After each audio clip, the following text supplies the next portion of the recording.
Hello बच्चों, स्वागत है आप सभी का विरल क्लासेस यूट्यूब चैनल में। लास्ट वीडियो में हमने 19 क्वेश्चन 2020 का कंप्लीट कर लिया था। अब 19 से हम आगे की आज बात करेंगे।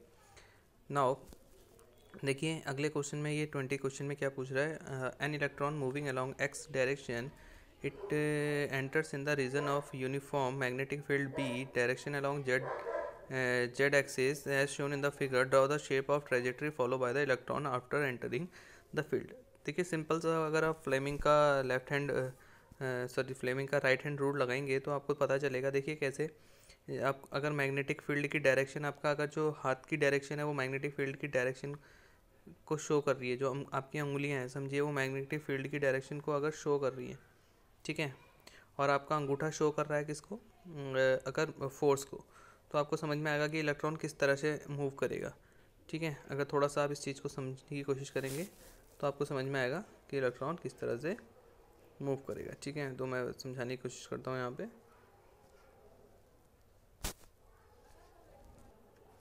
देखिए, अगर मैं यहाँ से, ये समझिए हमारा हाथ है, समझिए ये हमारा हाथ की डायरेक्शन है, ठीक है, तो ये मैग्नेटिक फील्ड हाथ की डायरेक्शन है और हमारा ये अंगूठा है, ठीक है, थंब है, तो ये थंब की डायरेक्शन, मैग्नेटिक फील्ड की डायरेक्शन ये शो हो गई।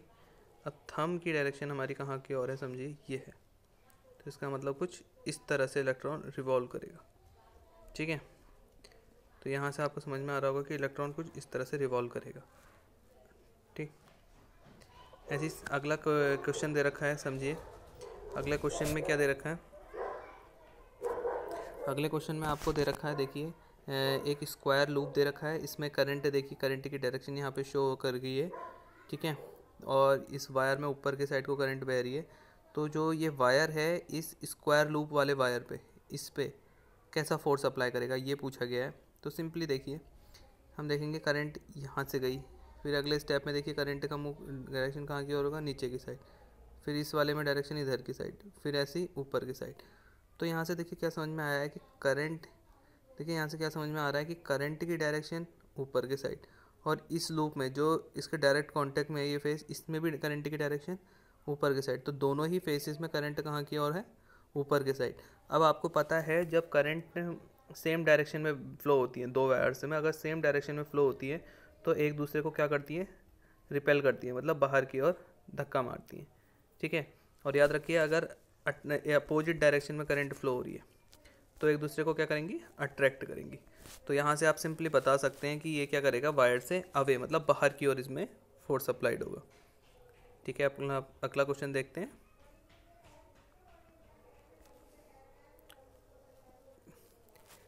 ठीक है, इसने भी देखिए वैसे ही दिखा दिया है और लंबा सा सॉल्व कर दिया, आपको इतना सॉल्व करने की ज़रूरत नहीं है।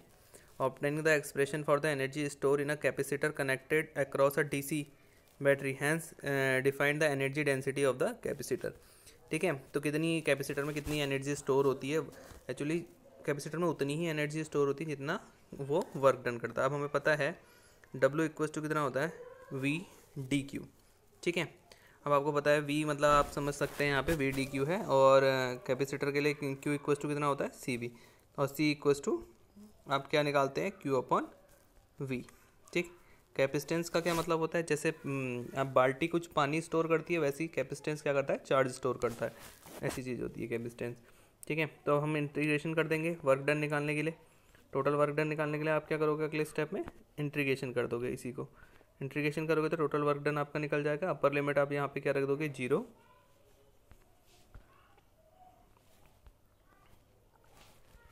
यहाँ पे अपर लिमिट क्या हो जाएगी, Q, सॉरी, और लोअर लिमिट यहाँ पे आपने 0 लगा दिया, 0 से Q तक वर्क करने में, तो आपका वर्क डन निकल जाएगा Q²/2C। ठीक है, अब इसको आप डिफरेंट उसमें दिखा सकते हैं, डिफरेंट, ये आपकी एनर्जी क्या हो गई, स्टोर हो गई किसी कैपेसिटर में। ठीक, अब मैं क्या करता हूँ, देखिए अब मेरे को पता है कि हमारी एनर्जी निकल गई Q²/2C। ठीक, अब मुझे पता है कि अगर मैं कहता हूँ एरिया चार्ज डिस्ट्रीब्यूशन, ठीक है, एरिया चार्ज डिस्ट्रीब्यूशन, तो सिग्मा इक्वल्स टू कितना होता है। मैं अगर यहाँ से Q की वैल्यू निकालूँ, अगर यहाँ से मैं Q की वैल्यू निकालूँ तो सिंपल क्या हो जाएगा, A सिग्मा। ठीक है, तो Q का स्क्वायर है तो Q के स्क्वायर की जगह आपने क्या रख दिया, A सिग्मा। ठीक है, A सिग्मा का होल स्क्वायर, और आपको पता है सी की वैल्यू, किसी कैपेसिटर में सी की वैल्यू कितनी होती है, एप्सिलॉन ए अपॉन डी। ठीक, तो आपने दोनों ही वैल्यू यहाँ पे पुट कर दी है। ठीक, अब यहाँ पे आपने दोनों ही वैल्यू पुट कर दी। उसके बाद आपको पता है,